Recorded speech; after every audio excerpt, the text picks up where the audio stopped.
This is my hometown, Bath Richfield, Ohio. Small town, very typical. Boring place, nothing ever happens here. And then one day, July 23rd, 1991, Jeffrey Dahmer was caught in Milwaukee, and everything changed.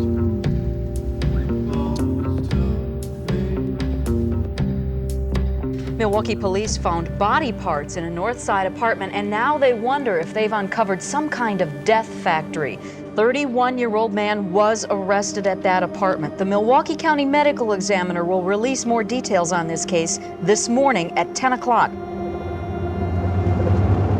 So what commenced from that point on was a 20-year struggle to come to terms with this story about my old high school friend. How did he become this monster? And the result of that was my friend Dahmer. And that was the start of me becoming a graphic novelist.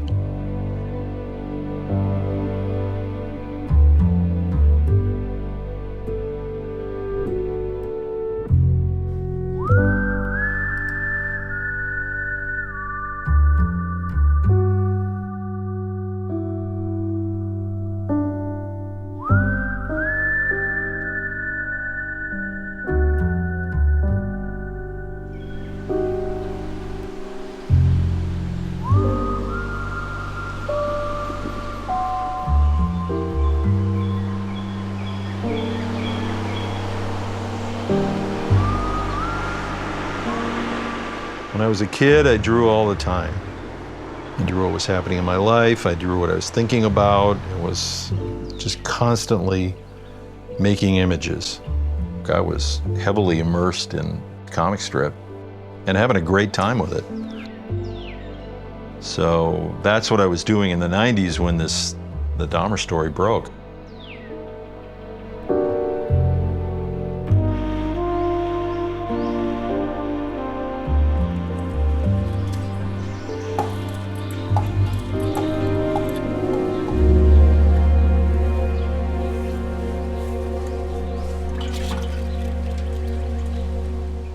Do you remember the day that you found out about Dahmer? The phone call? Yeah, I remember it. And we were all trying to find out who this Jeff Dahmer guy was. And we knew he graduated from Bath High School in '78. And so I called you and said, there's this huge story. This guy who graduated with you killed a bunch of people. It's a horrible story. And you said, who? And I said, guess. And you guessed a name that wasn't his. Mm-hmm. And I just thought, how many deranged people did you go to high school with? Well, two at least, because Dahmer was my second guess. No, that's true. So, and then you guessed Dahmer. Well, it's like getting punched in the head. Yeah. So I remember you had to rush off because you were covering the story. And so I was just kind of left there in the kitchen by myself going, oh my God.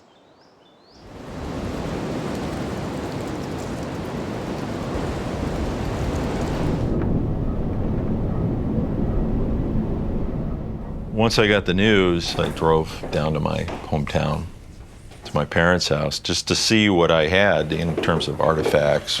You know, all my high school stuff was boxed up and put in the basement. And I took out those boxes and started looking through this stuff. It was a very spooky experience because I'd forgotten about this stuff completely, and now it's like, oh man. So this is the drawing of Jeff. He was probably standing right there as I drew these things. But you know, it's on a piece of notepaper, so I was probably in class or in the cafeteria or something. Oh, this is we ran this fake candidate and screwed up the election, and he's doing his, his Dahmer shtick. He kind of invented this character, the way of talking and kind of tics and spazzes, you know, various herky-jerky movements. And so we started picking up on that too, and we started doing that as well, you know, just talking to each other, just to make fun of each other. And, you know, when I found them, yeah, that was a very anxious discovery, you know, it was very unsettling.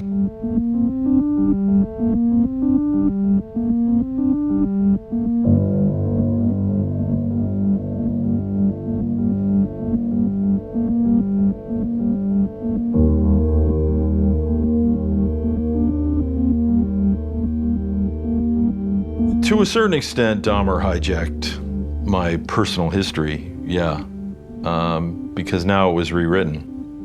And all of these goofy antics that we had done as teenagers, which seemed completely harmless, now had a very dark definition as we realized, holy shit, that's what he was thinking when we were doing this stuff.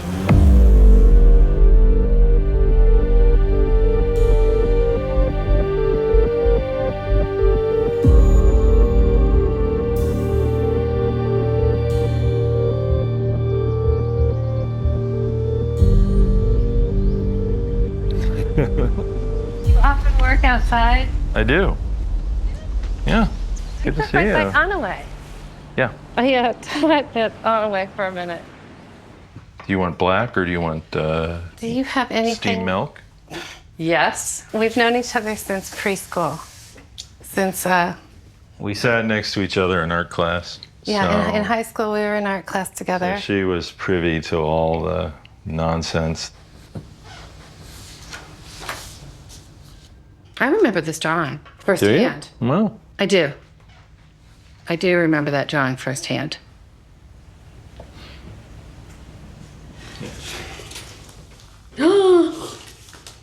That's exactly him. Oh, it's exactly him.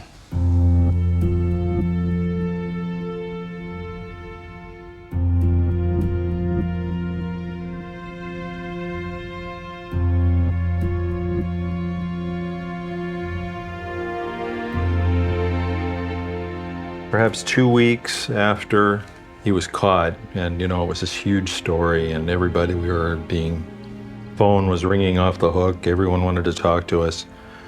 I got together with Neil and Mike, who were in the area at the time, just to discuss what was happening to us, and we shared stories.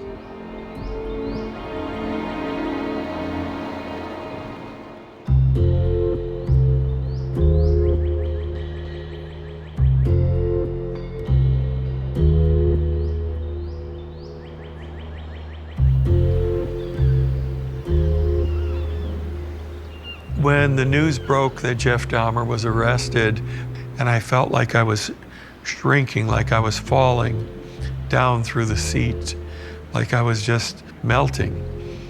And it was just like a dream, like this is not real.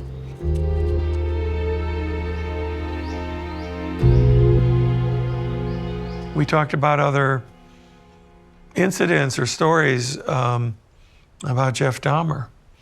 And sometimes we laughed about him, but at that time it was still a struggle to comprehend all of this, to comprehend the murders. I remember one thing he did specifically, and I was standing by my locker in the hallway between classes, and he just comes right up to me, and he looks at me for a second, and then he puts his head right on my chest, and then he stands up and he goes, "I just wanted to listen to your heart. I want to make sure you're still alive." And then he just kept going.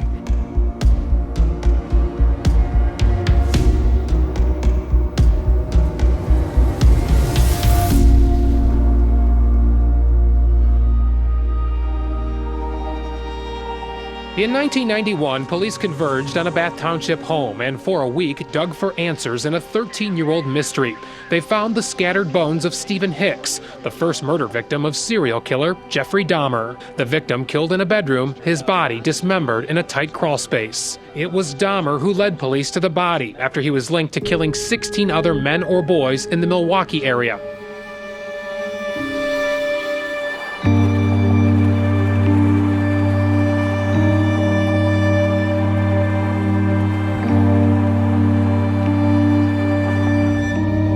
I went onto the property to Dahmer's house when it was still a crime scene. It was still ringed with police tape. It's the first time I'd been at the house since, high school.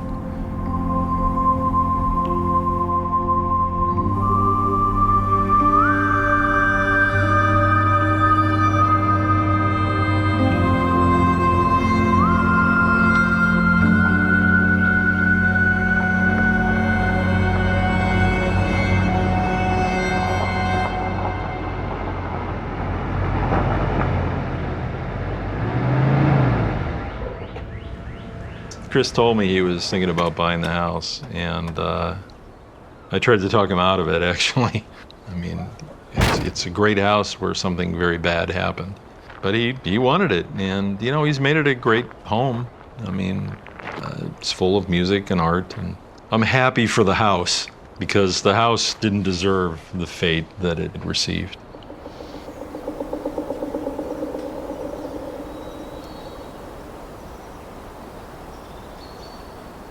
My first summer here, I got attacked by a hawk. I was sitting out on there's a big rock out there. That's where I think that's where he, bashed up some of the bones. But I was talking to a girlfriend in LA, and boom! Wow, he hit you, I go, huh? Jesus, I just got hit by a bird, and then he comes back and hit me again and knocked me off. So I called the Ohio Department of Wildlife Management. They just laughed. Well, it's kind of, but I love this. I said, well, there's a couple things. You can't move them. They're protected species. You can't, move the nest anyway. So here's what we tell people. Go out and get a big, brightly colored umbrella and paint big eyes on it.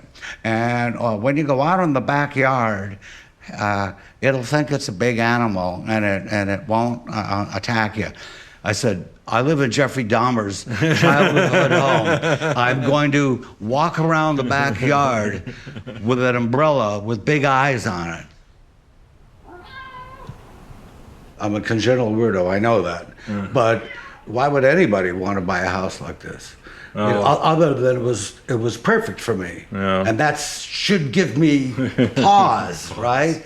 Okay, I mean, there's the whole joke about Jimmy Page, Led Zeppelin, Aleister Crowley's house. All right. Trent Reznor, Nine Inch Nails, Manson killing house in L.A. Chris Butler, The Waitresses, Jeffrey Dahmer's childhood home. Strange, goofy, weird. I remember the first time I came back here, oh God, yes, I remember the shapes of like the ceiling and the walls. I mean, and the other thing that really struck me, because I grew up in a house very similar to this. It was a little bigger. But when you come in at night, the windows are like a black obsidian. It always freaked me out when I was a kid. Who was out there looking at me? Yes. Nobody, of course. Nobody. But, the mind. The boogeyman, right. Right.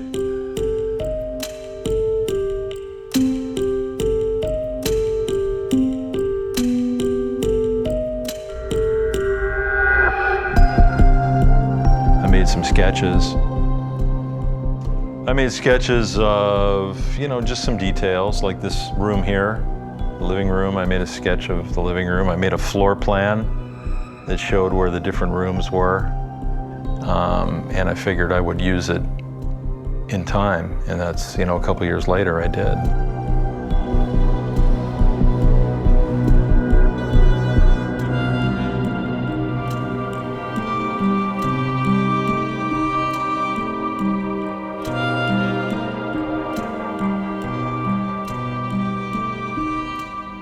was also really surprised how close the bedrooms are to each other. I mean, Jeff's room is right there in the hall. His parents' room is right across the hall, so maybe 3 feet apart. And they're so close together, and yet his parents had no idea that, he was losing his grip on reality and on his sanity. How is that possible? How can you be so disconnected that you aren't aware of something that's happening literally right under your nose? When I went in the room and I noticed the windows are just this slit across the top, which are not very functional windows.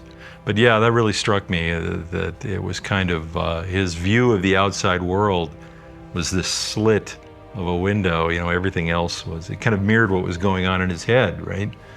That, he had such a narrow view of the outside world. It was just all inside.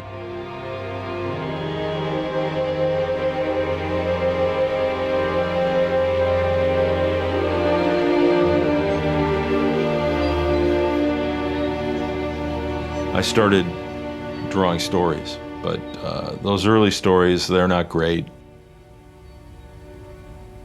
I started with one story and then did a few more after that. And I did some that I penciled and then threw away. I didn't like them at all.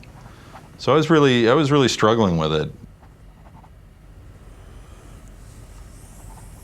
I had to try to remember his characteristics.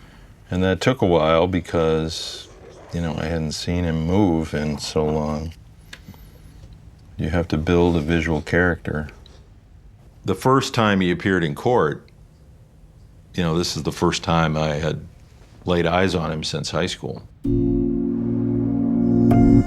And when I saw him walk in, I was like, oh my God. He had that very strange gait where his shoulders were kind of thrust forward and his arms were very straight. That's exactly how he was in high school. I remember that now.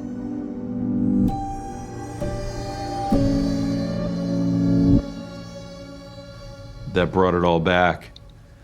I didn't watch the trial. I mean, that was a huge thing in the U.S. Everybody was watching this trial. I didn't watch it, but I did see his first appearance, and that was enough to trigger the, wow, yeah, that's Dahmer.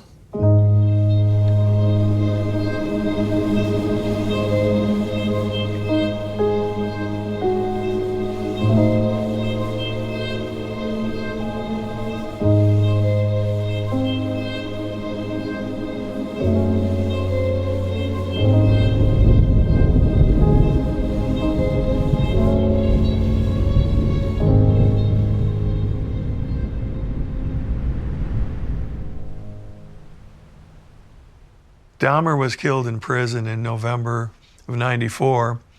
I think the fellow's name was Christopher Carver that killed him. I thought that he would always be alive as long as we were, and we'd see him throughout our lives in prison. So I thought, well, that's not going to happen now.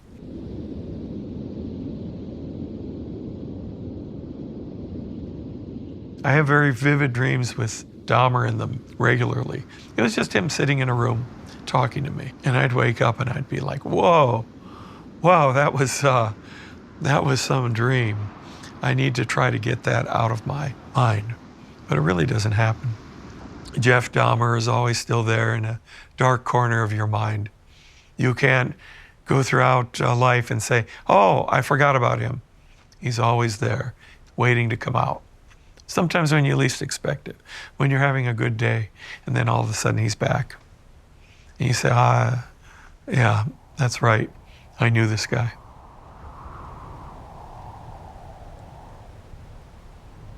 I was surprisingly upset when Dahmer was killed.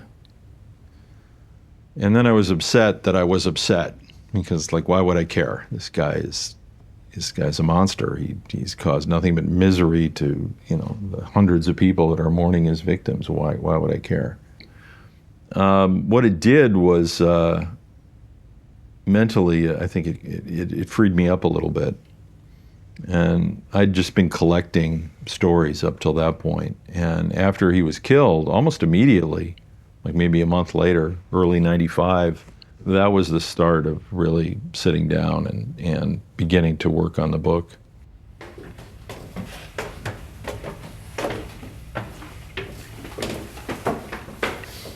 In fact, when he started the book, he said, "Well, you're about to be a comics widow again," and that's true. Like he's consumed by it.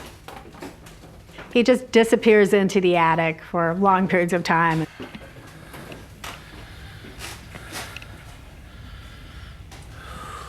In some ways, he's always been, this is going to sound bad, he's always been kind of a cartoon character, but now I'm trying to add some humanity to that drawing.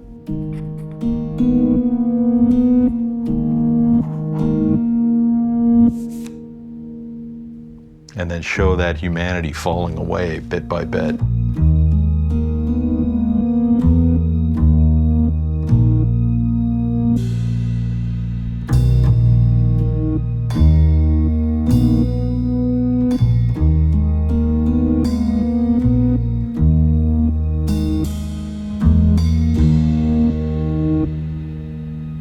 My friendship with Derf was kind of started through a mutual friend. And then Derf kind of wandered in similar circles as I did, because I was a musician, a drummer, playing in a sort of a punk rock new wave band in the late 1970s, early 1980s. I did not realize it at the time, but Derf came to see our band play quite a bit here in Akron.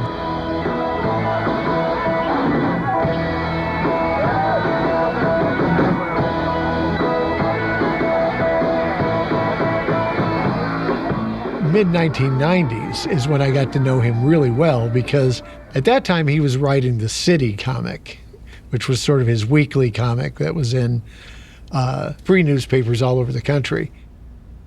The Derf strip, The City, was what he really was involved in for a large part of his career, and it was a weekly comic strip.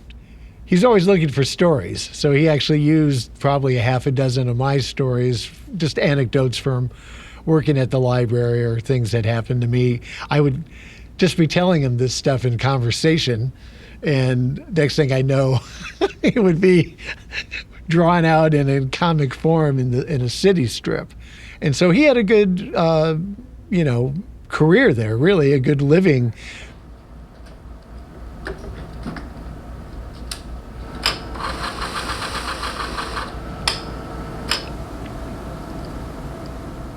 The title, My Friend Dahmer, is not in any way whatsoever an exaggeration. They were friends. It was a strange friendship, and of course anyone who's read the book knows that Derf really realized that he never really knew Jeffrey that well after all. But no one did. None of the people who thought that they were friends with Jeff really knew him.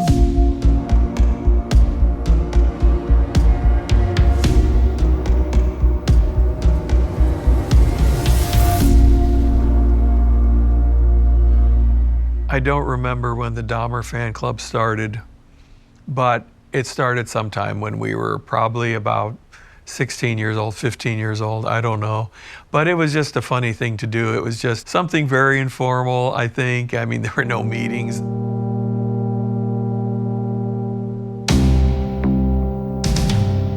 Dahmer acted so goofy, and he makes us laugh and does such odd things, mimicking people, imitating people, going into a spaz on the floor, spinning around. I mean, it became like this running gag, I would draw it and then I would show it to my friends and they would all laugh.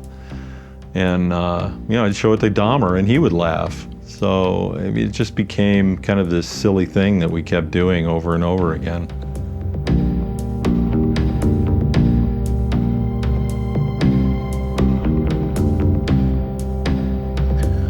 This is the entire Dahmer fan club. So this is all the guys. I mean, that's Mike there. That's me. That's Kent and Neil, and that's Jeff himself, and then the other guys. Hey, hey, hey! Two, two, two! Hey, hey, We were not kings of the school. No, we were not the popular kids. We were the brainy weirdos who were doing these things in the shadows almost. As a female, I would not have done that. It was kind of a boy thing, yeah. And the guys that were in the fan club weren't guys that ran around with girls particularly outside of school. Sorry to say, as much as they might have wanted to. But they were the smart kids and the funny kids and the artistic kids. The Dahmer Club was made of more people who were more subversive than the popular kids. Definitely not really the norm, by far.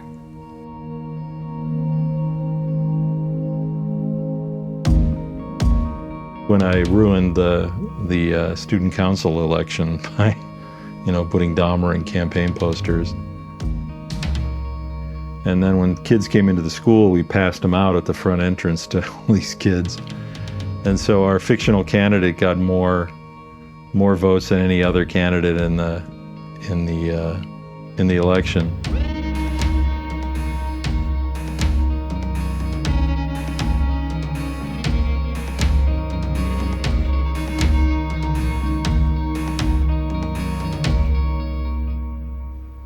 Well, a good example of Dahmer doing things that we thought were funny, and he did too, was to appear in photographs, group photographs in the high school. That he wasn't a member of these organizations. He was not in them. And if you look in our high school yearbook, you'll find the National Honor Society, which is supposed to be all the smartest kids. And of course, I'm not in it. Backderf's not in it. And either Jeff Dahmer initiated this idea that he's going to get into some of the photos, or some of us coerced him and said, why did you get in that picture? That'd be really funny. The teacher, who was the advisor to the National Honor Society, was looking at the photos, saw him there, and pulled out a magic marker and just blacked out his face.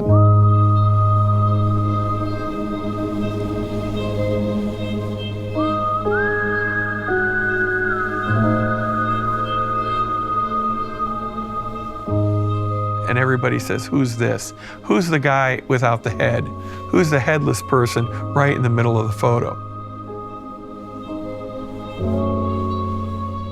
And it's easy to tell by the jacket, and it's easy to figure out pretty quickly, that's Dahmer.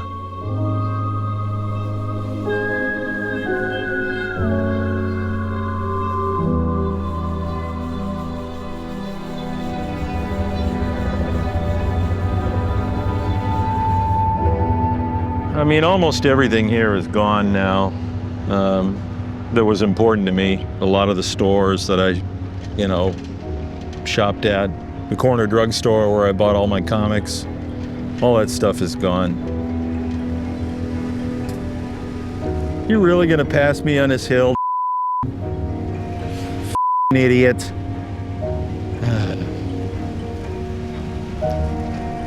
Some things never change.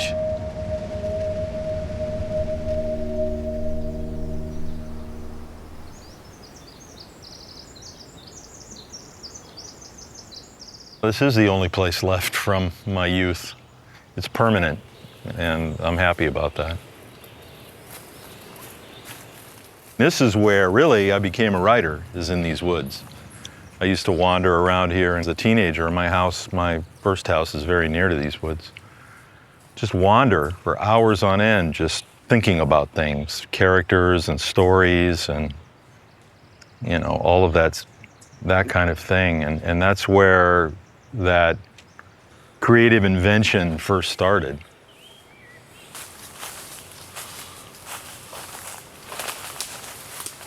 I mean, Jeff also grew up in these woods, but he used them for a very different purpose. This was a hiding place for him. It's where he could go and be alone with his horrible fantasies.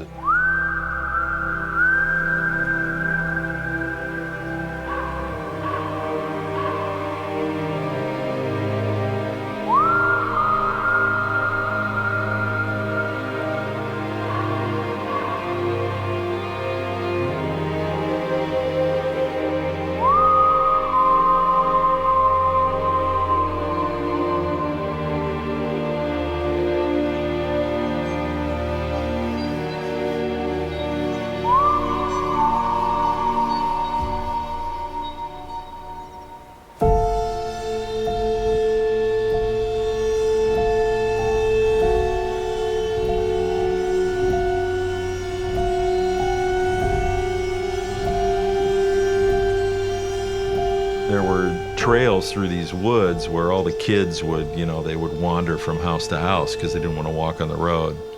And these kids were walking along one day and they came across this dog head.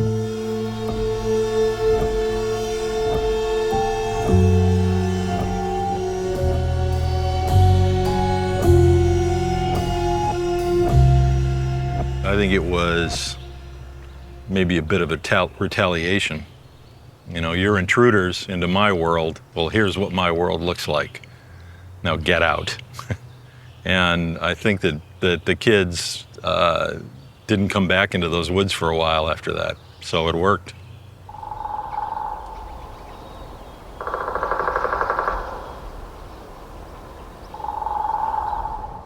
The important thing is that, I was thinking about this story as I was looking around and making note of different characteristics. Over a course of several years, then it worked its way into the story the way it did.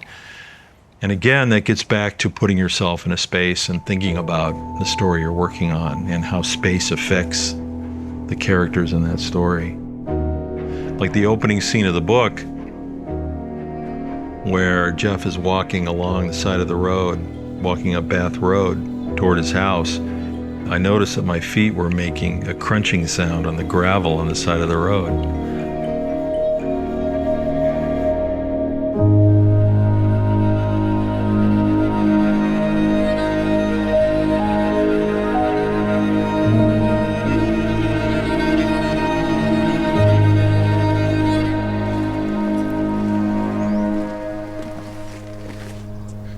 And that's the crawl space there. That's where he carved up his first victim. So,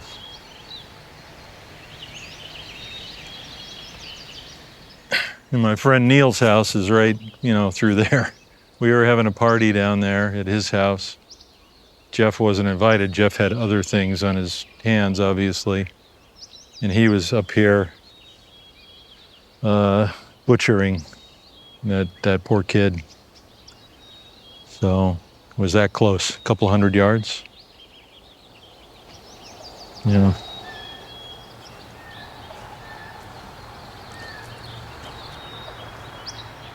That's the sort of thing why I stopped the story where I did.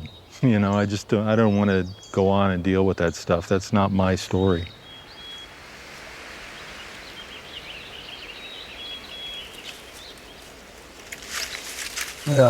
Boy. This is all that's left of it. This is Jeff's clubhouse, which he called the hut. It's the roof there. So it was right here. So this is what? 15 pages of the book right here? Yeah. Kids out here, we all had a place like that. We all had clubhouses. It was very common. I had one in the woods that my grandfather built for me. And yeah, it was a little bit of a refuge, if you wanted to get out of the house and get away from the family and get away from your annoying little brother. I would go there and, read comic books or now Jeff went to his clubhouse. It was the complete opposite.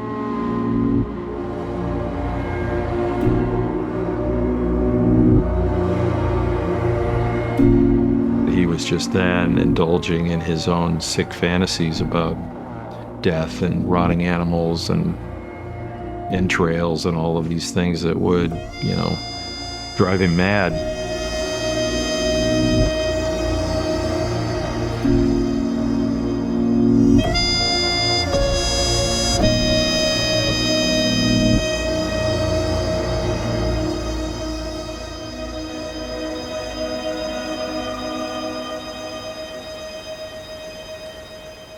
When I bought the house in 2005, the idea of the Tin Huey Band had reformed.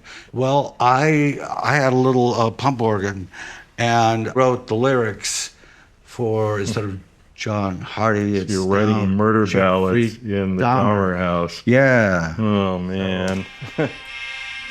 Jeffrey Dahmer was a very broken child who grew into a monster of a man. His mother and father had demons of their own. Jeff said, then I'll get love where I can. Lord, Lord, I'll get love where I can. Just 18, Jeff was left on his own in a dark house, hungry and cold. He picked up a hitchhiker named Stephen Hicks. Dahmer begged him, please don't go, Lord, Lord, I'll kill you so you will never go. Jeffrey Dahmer's alcoholic rampage lasted roughly from 1978 to 1991, and he killed at least 17 young men. He didn't just murder his victims, he tortured them first, then mutilated them, ate parts of them, had sex with their corpses, and kept some of their body parts as souvenirs. I have been to the east and I've been to the west. There is evil everywhere I go. But when they asked Jeffrey Dahmer why he did these awful things, Dahmer answered, I don't know, Lord, Lord. Dahmer answered, I don't know.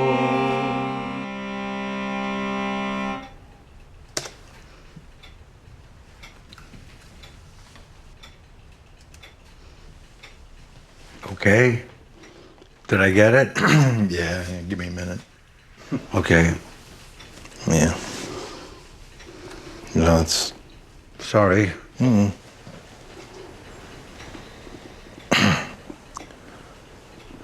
That's something.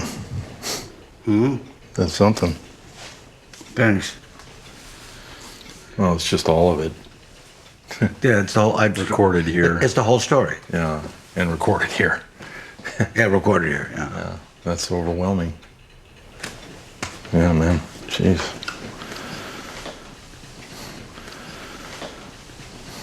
You're killing me. Sorry to ruin your day. No, it's, yeah, welcome to my life. Yeah. Right? Welcome to Well, my yeah. life.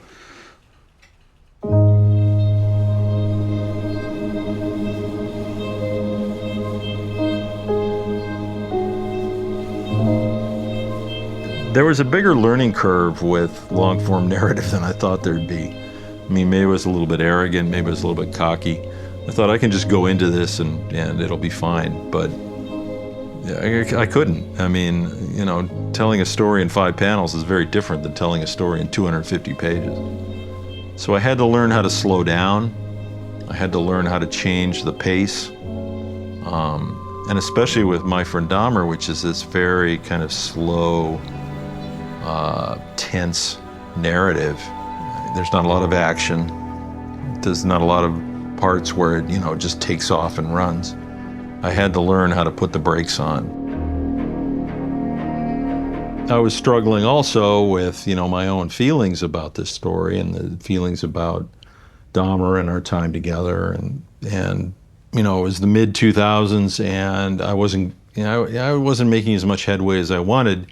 So I decided, you know what, I'm gonna go do a graphic novel. I want to learn how to do graphic novels before I tackle My Friend Dahmer.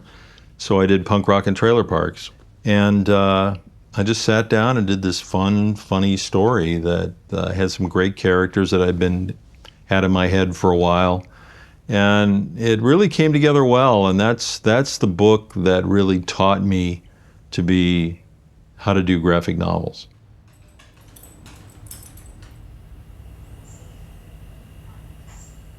When he's drawing, he'll leave little stick figures, and so they're like, and you'll find them everywhere. Or sometimes he'll jot something down on a notebook, but it's not always his notebook. It's just some other notebook.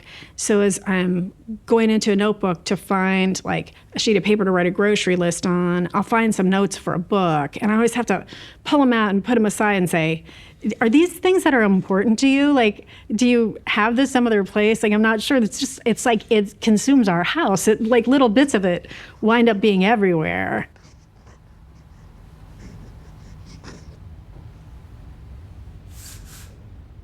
And he was still working, on the book itself. And then he got cancer. And everything sort of stopped. Like our whole worlds got smaller and became about that.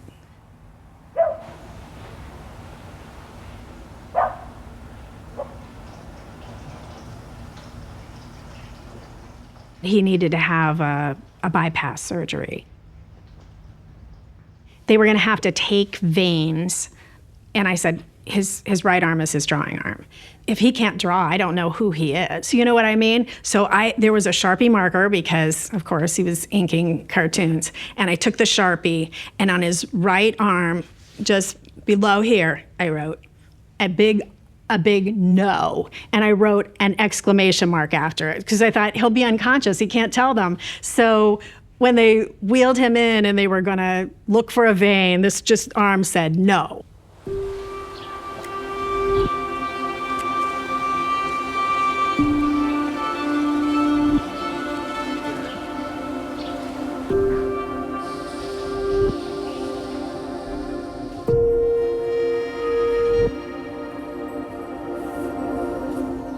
I came home and I was just a mess, and at that point I decided, all right, enough. I didn't know if I was gonna live another 5 years. It's like, if I'm gonna do this story, I better sit down and do it. So I sat right there on that couch, and I could barely walk up and down the steps. But I sat on that couch, with stitches still in my chest, or actually they were staples. And drew pages. I just started drawing my Friend Dahmer.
And it sounds strange for such a dark story, but that was a big part of my recovery.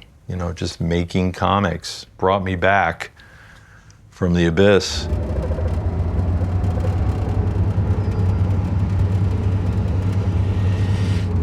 I think the important thing when you write a memoir like this is you have absolutely brutal honesty. You can't be afraid to make yourself look like an And, 17, 16, everybody's a jerk. I mean,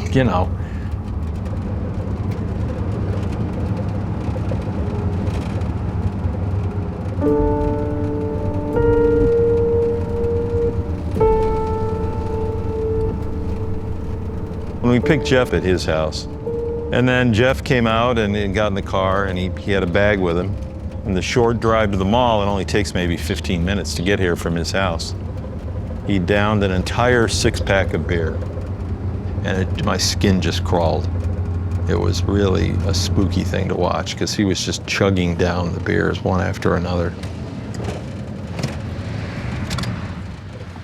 We took up a collection, my friends and I, and paid Dahmer, I don't know, 30, 35 bucks to come here and put on a performance on a Saturday afternoon for fun of his crazy shtick that he had.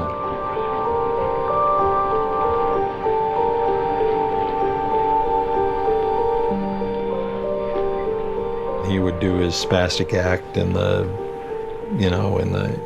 main part of the mall, and we would follow him around and all have a good laugh.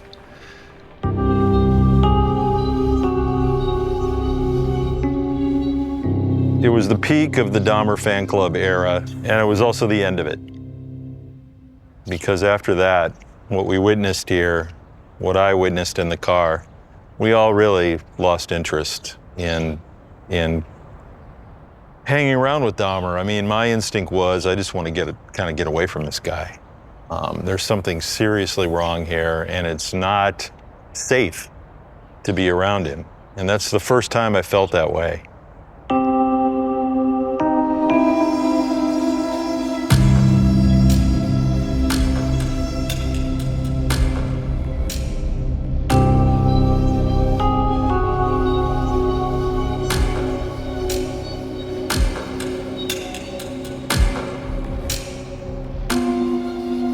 What if I had talked to him more? What if I had said anything to him in a different way? Or, I mean, I've thought this forever. And Derf thought that too, obviously, because he knew him so much better. But what if on a particular day, but he was so off-putting that you would be so unlikely to approach him, especially in the very later time. It wouldn't have occurred to you. What if I'd just been kinder, or what if I had just made more of an effort somehow to figure this out?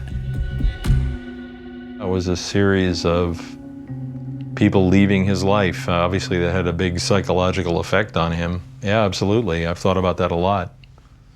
That was one of the motivations for killing people and, keeping their heads and all of that stuff, was this fear of abandonment, fear of being left alone. It's like, wow. That's, again, I had quite a few sleepless nights over that when I realized that's what was happening. From here on, we excluded Dahmer from our group. Jeff was alone, with only the voices in his head, which would now grow louder and louder.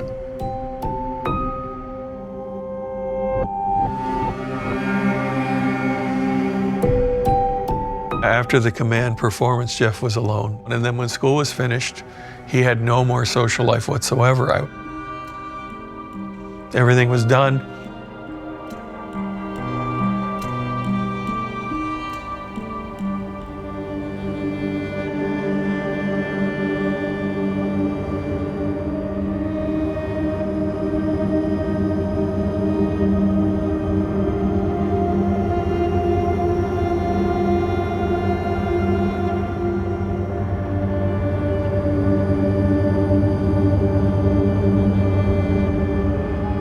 Backderf worked on his book, and he was in touch with me while he was writing his book. He said, I don't have an ending. I'm not sure how to end this book.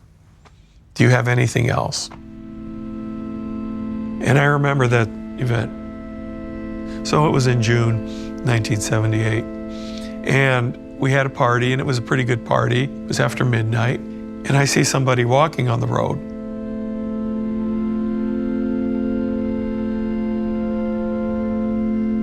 So I stop and I say, hey, Jeff, you want to ride home? He gets in the car and I drive him to his house. He didn't say much. I could tell he had a lot to drink. And I remember talking to him a little bit, asking, what are you going to do this summer? Do you have a job? No, he didn't say much.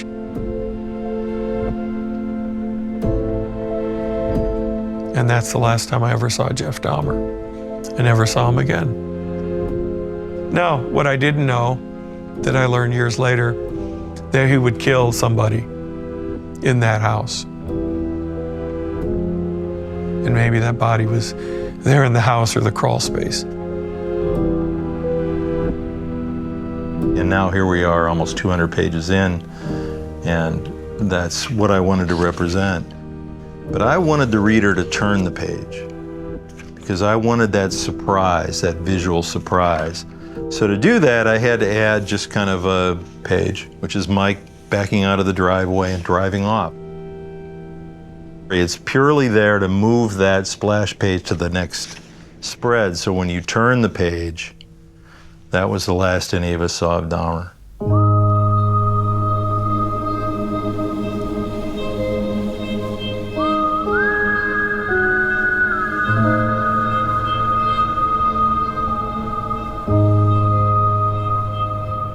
It's amazing to me in 31 years, 31 short years, how I could create such hell for myself and everyone around me. Because I did it. It's my doing. My little hard creation.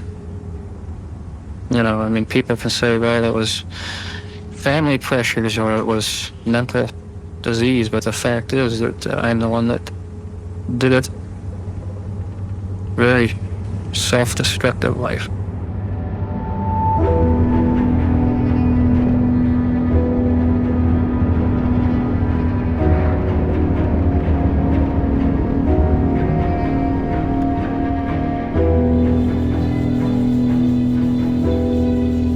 You know, the strangest thing about it is that it was such a success. I mean, it changed my career completely. It elevated my reputation. It, you know, led to all this great stuff that happened to me. More books and, you know, world tours and all this stuff that comes from this very troubling, dark work. So it's, again, a very complicated relationship I have with this story.